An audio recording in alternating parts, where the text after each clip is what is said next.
up? Okay, welcome back to my channel. If you're new and you've never seen me before, go ahead and hit the subscribe button. Put on your post notifications so you don't have to miss a video from me. Basically, a little rundown of what I do on my channel is every Friday I like to post something about mental health, such as depression, anxiety. I go over breakups, anything of that sort. Those are every Friday.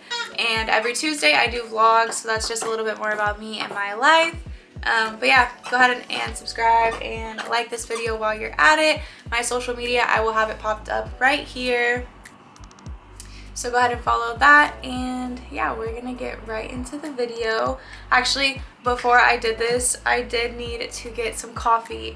So if you guys want to try something new, get a grande or venti, whatever size you want, brown sugar oat milk espresso, shaken espresso, no cinnamon powder, add 3 pumps of vanilla. And honestly, I'm just not a fan of cinnamon, so that's why I don't get it. But it's amazing, and it is really sweet, so if you don't like sweets, then I don't know what to tell you. But anyways, all right, so today I'm going to talk to you about why you keep going back. And let me emphasize on that. I mean, this can go for people, this can go for situations, but what my main goal in this video is, why do you keep going back to this person, this toxic person, and this person that you ultimately know is not good for you? I'm going to start off with, love is very, very strong. It's a very strong word, and love also is very blinding. Love can be something that you create this fantasy and this reality in your head of who you want this person to be and who they are to you and what you guys are going to have in the future and the things you guys are going to build to. But in all reality, they actually aren't good for you at all. And I think deep down you even know that. But that's when I like to call it toxic attachment comes in. There comes a point in time where this is no longer love and you're really just attached to this person.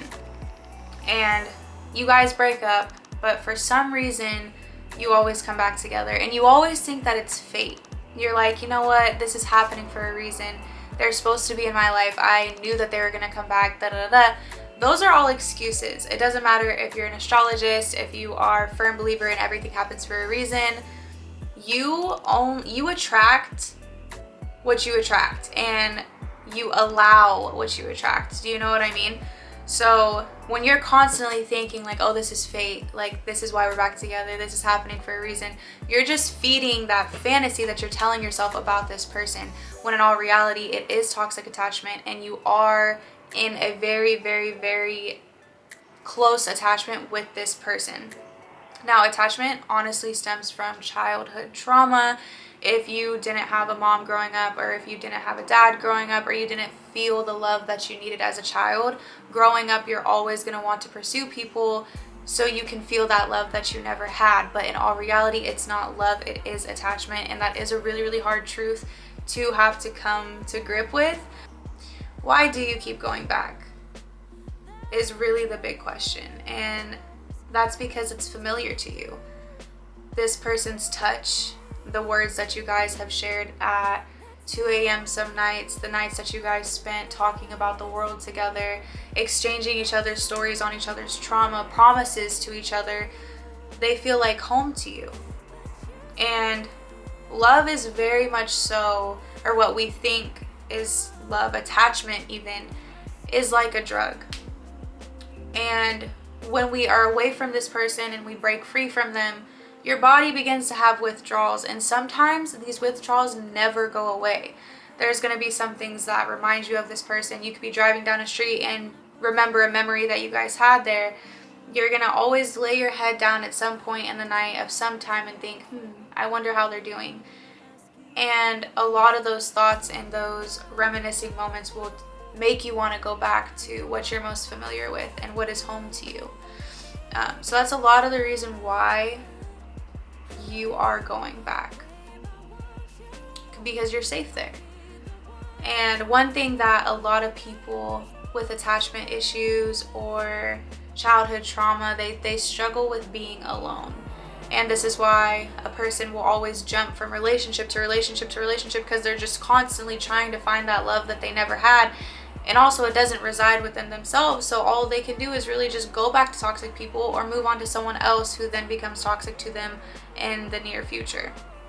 So if you are somebody who is going back to this person over and over and over and over again, whether it be for validation, whether it be for closure, whether it be because you just miss them, you are the person that needs to stay alone for a while. And that is the scariest place to be. And I'm saying this because I went through the same thing. A little bit just about myself.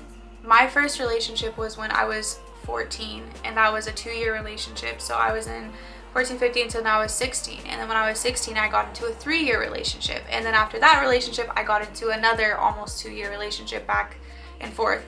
So coming from someone who has come from a childhood experience that was not as loving as it was supposed to be, I was always trying to find love in other people rather than finding love in myself.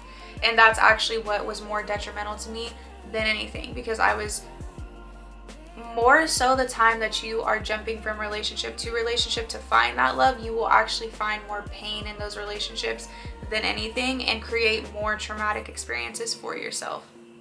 It's really important to stay alone in times like this, and being alone is one of the hardest things to do. Us as humans, we naturally navigate towards other people, and we want love, and we want comfortability, and we want safeness. And a lot of the things that we lack as humans is love for ourselves. And it all kind of just comes down to the mind. I mean, a lot of you struggle with depression. If you struggle with depression, anxiety, attachment issues, or anything just of the sort, it's really, really, really hard to be alone, because you're constantly in your mind. So also you're trying to always find an escape, whether that be with your friends, video games, sports, the gym. All that is great, but let's take all that out. Let's take the gym out. Let's take your friends away. Let's take everything away from you. What do you have left? You. And that scares you. That is so, so, so scary, to be with yourself and to have to face those thoughts that you have. But it's necessary. It is so necessary, because you have to learn how to love yourself. The bad things, the good things, the things that you want to work on, the things that you have worked on, your flaws, you have to love all of it. And until you learn to love every single part of you, you're not ever going to be able to love someone else properly, in a romantic way at least. And I'm not saying you can't love people, because a lot of myself, I'm beautifully broken. I am beautifully chaotic. I am, and I can still love others, but when it comes to relationships, there's still a lot of things that I need to work on, because I have not become whole with myself, which that goes as well as a lot of other people too. You can't expect someone to give you things that you can't give yourself. You can't hope that someone can give you the love that you need when you can't even give yourself the love that you need. So that's why it's so important. And it's really ironic and cliche, like, oh, you can't love anyone else until you love yourself, but it is really, really, really true. There comes a point in time when you're alone for a while. And when I say alone, I mean no toxic attachments. I mean no entanglements. Like when you're really, really alone and you hit that rock bottom with yourself, and you're sitting in your car at 2 a.m. and you're crying and crying and crying, that is growth. And that's how you know that you're becoming one with yourself, when you have those times where you're allowing yourself to feel all of you, and you're allowing yourself to just be you. And you almost feel a weight lifted off your shoulders. Like you don't need other people. You don't need that one person to love you. You don't need to keep going back to him or her to give you that love, because you have it yourself. You know that you don't need to go back, and you know that this person isn't good for you. You know these things, but your mind likes to create excuses. And our anxiety and our detrimental thoughts, they create a story of the things that we need in our head. They create a story of false accusations about you, and your life. And once you think these things and these intrusive thoughts are coming and coming and coming, you start to believe them. So you actually do think that you do need this person to be happy, or you do need this person to feel sane and to feel weightless, when in all reality, that's not true. You have to learn how to separate the intrusive thoughts from the reality. And eventually, you're going to start feeling like you don't need this person anymore. And the more whole that you become with yourself, the less you're going to feel the need to need them, or let alone anybody. So going back to toxic childhoods and everything like that, when you come from a broken home, or when you come from parents who had a broken marriage or anything of that, you lack a lot of love and a lot of security. So you're always going to be constantly looking for it. The goal in that is to break your family cycle, break that toxic cycle, break the cycle that you've been in for so long, because you are stuck there and you know that you're stuck there, which is why you're watching this video. So in order to break that, the most important thing, and I have a lot of people ask me this on my TikTok, just in general, how do I be happy alone? Or how do I let go of this person? Or how do I not keep going back to this person? Be alone, isolate. There's an unhealthy isolation, and that means staying in your bed, not doing anything, being very unproductive, and just letting those thoughts eat you alive. That's not the isolation that I'm talking about. When I mean isolate, I'm talking about be by yourself, take yourself out to eat, write in a journal, take yourself out into nature. That's also a big important thing, is getting back into nature when you're going through something like this. Go back to your roots. Take off your shoes, rub your toes in the freaking ground, like feel the earth, feel yourself with the earth, become one with yourself and everything around you. So isolate, but in a very healthy way. And I'd also like to clarify on the fact that wanting somebody, there's nothing wrong with that. But feeling like you are going to go crazy without someone in your life, that's where something is wrong. Feeling like you can't be happy without this person in your life, feeling like you can't be whole without this person in your life, that is when something is wrong and you need some fixing. And you need to work on some inner things before you can allow yourself to be with anybody.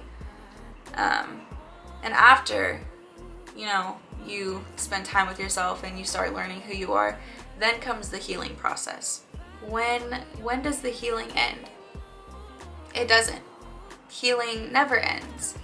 Healing is not linear. Life is one big storm. It's like its own little planet, life, literally. There's days where it's going to be stormy and things are going to be flying around everywhere, and it's going to be really chaotic and really scary, and all you're going to want to do is huddle up like this and just sit still until it goes away. And then another day, the sun's going to come out shining again, and you're going to feel like the air is easier to breathe, and you're going to feel weight lifted off your shoulders, like you can feel the sun soaking in your skin, and it's going to be so beautiful. And then the next day it might get a little bit windy again, and you might have to shield yourself a little bit. And that's the part about healing. There's always going to be days where you break again, and that is okay. That is so okay. You're not going to be 100% healed for the rest of your life. You're never going to get to the point where you're 100% healed, and that is okay. That is okay. If you still have thoughts about this person, and if you still miss this person, that is okay. But you can miss somebody, but respect yourself enough to never go back to what no longer serves you and your purpose in this life. And sometimes it's really hard for me to even take my own advice, but this one quote, it hurts now, but it'll make sense later. It hurts now, but it'll make sense later. And that is so true, because a lot of things that we go through, can you remember back on when you went through something a couple years ago and you thought you were never going to go through it, and now you look back and you're like, oh, thank God that's why that happened. It hurts now, but it'll make sense later. And I don't care how many times you have to tell yourself that every day to make it through, keep telling yourself that. And just in general, you're gonna be okay. And you are capable of letting go of the people and the things that no longer serve you. You are worth more than the disrespect that you're given. You're worth more than what you've settled for. And forgive yourself also. That's a big thing, is self-forgiveness. A lot of the times we like to beat ourselves up behind past mistakes or anything of that area. Forgive yourself. and understand that life is a continuous learning process. Again, it's not linear. You're gonna mess up sometimes, but you're gonna learn. And even if you don't learn, you can mess up again, but eventually you're going to learn. Life is full of lessons. It's full of growth. So look at every mistake as an opportunity to grow. Look at every setback as an opportunity to grow. And don't ever stop. Don't ever give up. Turn your pain and what you've been through and the hurt that has resided in you, turn it all into something meaningful. Turn your pain into purpose, because you haven't gone through all this for no reason. You haven't been fighting for your life for no reason. Every single day you struggle, but you've gotten through, so why give up now? You know? Believe in yourself. And I hope this video helped answer some of your questions, or maybe something touched your heart that I said. But I love you guys, and if you made it through today, I'm so proud of you. Also, I am doing a $100 giveaway as soon as my YouTube hits 4,000 followers. So as soon as it hits that, I will send out $100 to a random supporter of mine. Again, go ahead and follow my Instagram, and I'll leave all my social medias down below. But I do post 2 videos weekly, so yeah, I love you guys so much. And my TikTok also will be back up on the 27th. I've been banned for like a week now.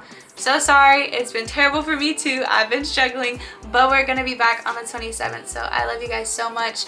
Also, I am gonna still be on TikTok, but I will be primarily on YouTube from now on. So I love you guys so much. I've said it like 5 times, but you guys have a great day at whatever time you're seeing this. I'm sending you all my love, all my prayers, everything. And yeah, don't forget to like, comment, and subscribe, and click the bell notification so you can get all my videos and not miss any.